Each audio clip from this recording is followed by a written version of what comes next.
So as a bit of background for those of you who haven't been with us or haven't been with us recently, we have been looking at how reactivity, how we can use our mindfulness to not be in reactivity.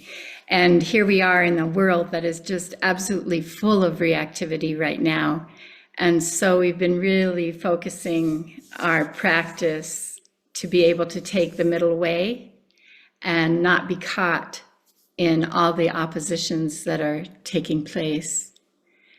And as we recognize and liberate ourselves from the impulse to express from reactivity, we strengthen a sense of wholeness, which frees us. And we become able to interact with others without being in opposition. And today I was inspired by, we started looking at this example of Dharma in daily life. There were two people from Israel who spoke on it. And last week I shared from an Israeli man who was using the Dharma to hold a middle way while living with all the tensions that are currently in Israel. And the second talk was from Muna Shaheen, and she is a Palestinian woman who lives inside of Israel and is actively engaged with the Palestinian Sangha.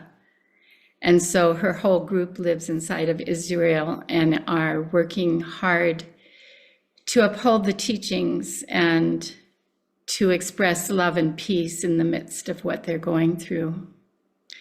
And I thought this week it would be purest in a way to just share some of the direct words from Muna. So this is really quotes from her talk. It's not the full transcript, but I'm going to speak it in first person from her.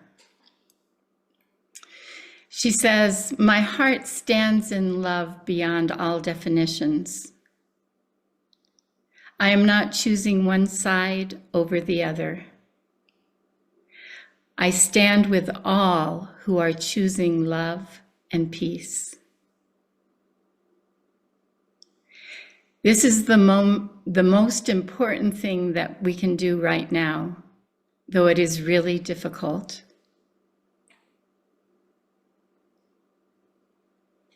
People around the world are getting more and more extreme in their positions, and that is not helping us.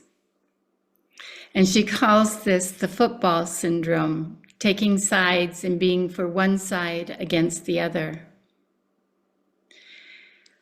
She says our situation is really, really complicated, and there is no justification for the horror that has been happening for the past year. On one side, the conflict makes it hard for me to keep my center. And on the other hand, practice becomes essential. The situation makes it so vital and important that I cannot ignore my practice. Choosing love becomes one of the most important things and one of the hardest things.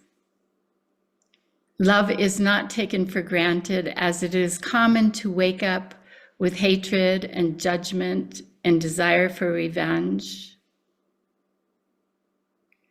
The ability to stay present with these reactions and watch them and choose what is really useful is the challenge.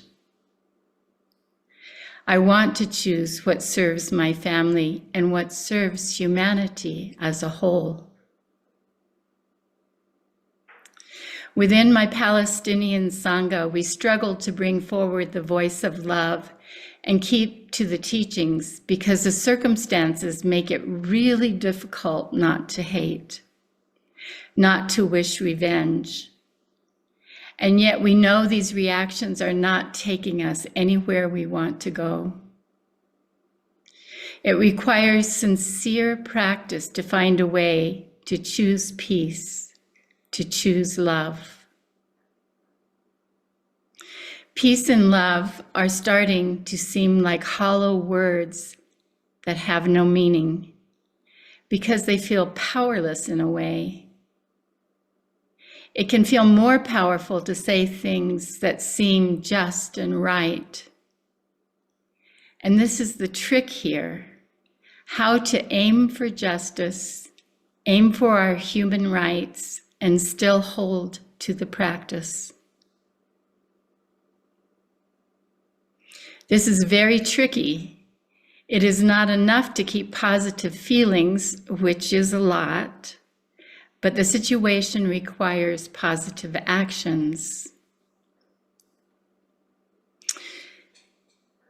And she went on to say that I do experience my meditation as my activism. We are doing what others don't do. We are not choosing more, not choosing to fight.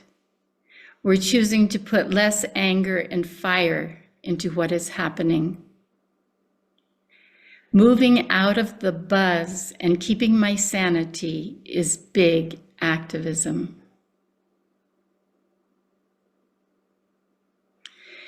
And she says that she hopes that speaking to those who will listen to this talk might shift something that will help the situation stop. And we need to stop this. She says the continual question is how to come back to our core. Even the most angry people have the basic core and love within them. It is the polarization of us against them that creates this unworkable situation.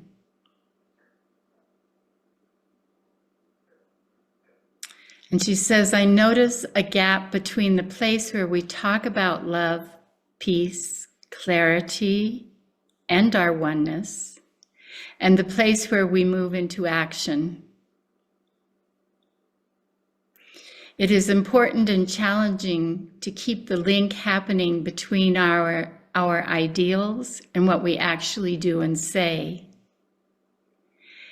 In our day-to-day interactions, it is so easy to slip into saying something that arises from separation.